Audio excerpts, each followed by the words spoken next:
Party మారారంటూ కూడా YCP నుంచి వినిపిస్తున్నటువంటి వాదన, మీరేమంటారు దీనిపై? ముందుగా మీకు అలాగే ప్యానల్ లో పెద్దలకి ప్రైమ్ వీక్షకులు నమస్కారం అండి. పార్టీ అధికారం కోల్పోగానే ఇలా ఫిరాయింపులు ఖచ్చితంగా జరుగుతుంటాయి. కానీ ఇక్కడ అధినేత ఎవరైతే ఆ పార్టీకి ఉంటారో వాళ్ళు గమనించుకోవాల్సిందంటే మన స్వయంకృత అపరాధం ఏమైనా ఉందా, మన క్యాడర్ మన నుంచి విడిపోవడానికి గల కారణాలు మన వైపు చూపిస్తున్నాయా చేతులన్నీ అనేది ఒకసారి ఆలోచించండి.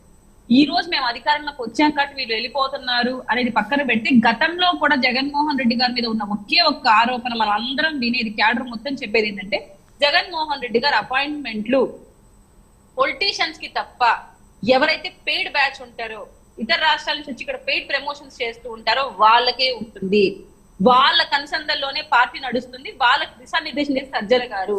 ఇక్కడ జగన్మోహన్ రెడ్డి గారి పాత్ర చాలా తక్కువగా ఉంటుంది. సో ఈ విధంగా వచ్చి బయట రాష్ట్రాల నుంచి వచ్చిన వాళ్ళు ప్రచారం చేయడం, బయట రాష్ట్రం నుంచి ఇచ్చిన ఎలివేషన్ల వల్ల ప్రజల్లో అసలు జగన్మోహన్ రెడ్డి గారి పట్ల ఎలాంటి నమ్మకం ఉంది, ప్రజలు ఏమనుకుంటున్నారు అన్న విషయాలు నిజాలు జగన్మోహన్ రెడ్డి గారి దాకా చేరలేదు.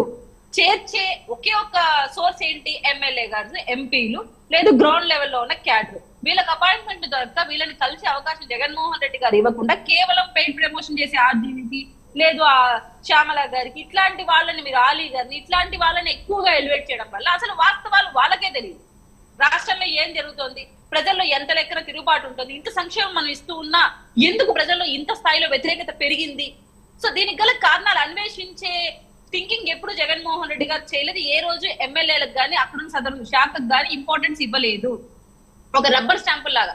ఈవెన్ నేను గమనించాను సార్, తిరుపతిలో కూడా జగన్మోహన్ రెడ్డి గారి పర్యటన ఉన్నా, ఏదైనా ప్రభుత్వం పరంగా ఏదైనా కార్యక్రమాలు చేస్తున్నా ఎమ్మెల్యే లోగో, ఎమ్మెల్యే ఫోటో కూడా ఉండకుండా పెద్ద ఫోటో జగన్మోహన్ రెడ్డి గారిదే ఉండాలి, జగన్మోహన్ రెడ్డి గారి ముఖం చూసే ఓట్లు పడ్డాయన్న ఫీలింగ్ ప్రతి ఒక్క ఎమ్మెల్యేకి కలగాలి అనే విధంగా వీళ్ళు వాళ్ళపైన ఒక దూకుడు, లేదంటే డామినేటింగ్ క్యారెక్టర్స్ జగన్మోహన్ రెడ్డి గారి క్యారెక్టర్ చూపించారు. అంటే ఆ హైకమాండ్ లో ఎవరైతే ఉన్నారు అంటే సదరు ఎమ్మెల్యేని చూసి కదా ఓట్లు పడతాయి. జగన్మోహన్ రెడ్డి గారి పార్టీని చూసినా అక్కడున్న ఎమ్మెల్యే పర్ఫార్మెన్స్ ని బట్టే ఓట్లు పడతాయి. కానీ అక్కడ ఎమ్మెల్యే పర్ఫార్మెన్స్ కూడా వీళ్ళు పట్టించుకోకుండా జగన్మోహన్ రెడ్డి గారు మోనార్క్ లాగా బిహేవ్ చేయడం, అపాయింట్మెంట్స్ ఇవ్వకపోవడం, క్యాడర్ ని దూరం పెట్టడం, కేవలం తన సంక్షేమం ద్వారా ఓట్లు పడతాయన్న ఒక అభద్రతా భావంతో పనిచేయడం ఆయన ఓటమికి గల కారణాలు.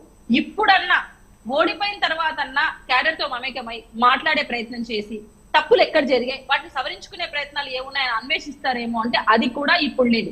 కేవలం ఎక్కడైనా అప్పుడప్పుడు అరాకొరా కనపడుతూ శవాల దగ్గర రాజకీయం చేయడం తప్ప, రీసెంట్ గా 1 day or 2 days నుంచి మీటింగ్స్ కండక్ట్ చేస్తున్నట్టున్నారు. కానీ ముందైతే ఎక్కడ కూడా అలాంటిది లేదు.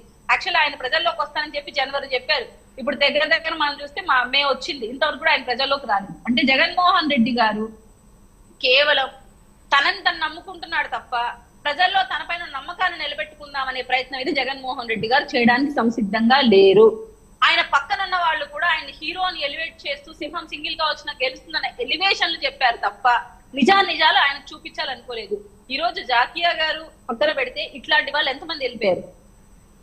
నాకు నా పర్సనల్ రీజన్స్ అంటుంది. ఓకే, పర్సనల్ రీజన్స్ ఎవరైనా అలాగే చెప్తారు, కానీ ఆమె పర్సనల్ రీజన్స్ కన్నా కూడా ఆమెని సరిగ్గా పట్టించుకోకపోవడమే దానికి కారణం. ఎందుకు కీర్తన్ గారు అంటే ఇంత స్థాయిలో 2019లో భారీ మెజార్టీతో వైసీపీ పార్టీ గెలిచింది. అవునన్నా కాదన్నా నాయకులు కార్యకర్తలను గుర్తించాలి, లోకల్గా పనిచేస్తున్నటువంటి అధికారులు వాళ్ళందరినీ కూడా గుర్తించాలి, ఎమ్మెల్సీలు ఎమ్మెల్యేలు వీళ్ళందరినీ గుర్తించాలి. ఎందుకు ఆ ధోరణిలో వెళ్ళారనుకోవచ్చు? మీకు జగన్మోహన్ రెడ్డి గారికి ఓవర్ కాన్ఫిడెన్స్ పెరిగిపోయింది. తండ్రి గారి సింపతితో వచ్చిన రాజకీయం తప్ప ఆ వేవ్ అలా వచ్చేసింది సార్. ఎందుకంటే తండ్రి గారు చనిపోవడం, తల్లి చెల్లెలు పాదయాత్ర, ఆమె షర్మిలా గారు ఎలాంటి క్యాంపెయినింగ్ చేశారో మీకు అందరికి బాగా గుర్తుండిపోయింది. ఆమె ఇచ్చిన నినాదాలు కూడా మన చోళ్ళ ఇప్పటికీ మారుమోగిపోతుంటాయి. అలా ఆమె తీసుకొని వెళ్ళిపోయింది ఒక వేవ్. 16 నెలల జైలు శిక్ష, ఇలాంటివన్నీ ప్రజల్లో ఒక సెంటిమెంట్ ని పెంచేసాయి జగన్మోహన్ రెడ్డి గారి పైన. అలాగే తన తండ్రి గారి మీద ఉన్న సానుభూతి, రాయలసీమ ప్రాంతంలో ఎక్కువ సానుభూతి జగన్మోహన్ రెడ్డి గారి తండ్రి గారి పైన ఎలాగైనా ఉంటుంది, ఆయన చనిపోయినారు కాబట్టి. సో ఇవన్నీ క్యారీ ఫార్వర్డ్ చేస్తూ ఒక్క ఛాన్స్ ఇద్దాం, ఒకే ఒక్క ఛాన్స్ అని అనుకున్నారు కాబట్టి ప్రజలు ఆ టైంలో పసుపు కుంకుమ పేరుతో టీడీపీ ఎంత చేసినా, అందరం ముందుకు వచ్చి ఎంత ప్రజల పక్షాన్ని నిలబడినా ప్రజలకు అవన్నీ కనిపించలేదు. జగన్మోహన్ రెడ్డి గారికి పట్టం కట్టాలి, ఒక్కసారి ఛాన్స్ ఇవ్వాలి, ఆ బిడ్డ సింగిల్ గా వచ్చాడన్న ఫీలింగ్ వాళ్ళ మైండ్ లో ఉన్నింది. ఆ సైకలాజికల్ కనెక్ట్ అయిపోయారు వాళ్ళు జగన్మోహన్ రెడ్డి గారి మాటలకి, ఆ చెల్లెల మాటలకి, తల్లి ఆ చేయి చాచమని అడుక్కున్న విధానం కానీ ఇవన్నీ దానికి కారణాలయ్యాయి. కానీ జగన్మోహన్ రెడ్డి గారు దాన్ని నిలబెట్టుకునే విధానం తెలియలేదు. సంతకాల సేకరణ మీద పెట్టిన కాన్సన్ట్రేషన్, అధికారంలో చేజిక్కించుకోవడం మీద పెట్టిన కాన్సన్ట్రేషన్, దాన్ని నిలబెట్టుకోవడం మీద అయితే ఆయన చెయ్యలేదు. ఆయన తీసుకొని వచ్చిన రిఫార్మ్స్ కావచ్చు, ఆయన దూకుడు ధోరణి కావచ్చు, ఆయన మంత్రివర్గం చేసిన అరాచకాలను ఆయన ఖండించలేకపోయాడు. ఎక్కడికక్కడ వాటిని ప్రోత్సహించడం ఇండైరెక్ట్ వే. ఈవెన్ ఆయనే అన్నాడు కదా, టీడీపీ ఆఫీస్ దాడి జరిగినప్పుడు ఆయన స్వతహాగా ఆయన అన్న మాటలు, అవును నా అభిమానులకు బీపీ వస్తుంది, దాడులకు పాల్పడతారు. సో అది ఒక బాధ్యతమైన పదవిలో ఉన్న జగన్మోహన్ రెడ్డి గారు మాట్లాడడం కూడా మాట్లాడు. తప్పులు సవరించుకోవాల్సిన ప్రయత్నం చేయకుండా ఇతర పార్టీ ఆఫీసులు మేము బద్దలు కొడతామని జగన్మోహన్ రెడ్డి గారు అంటే ఇంకా క్యాడర్కి ఎంత ధైర్యం వస్తుంది? సో ఈ రోజు ఎందుకు ధైర్యం లేదంటే జగన్మోహన్ రెడ్డి గారి క్యాడర్ నిలబడరు.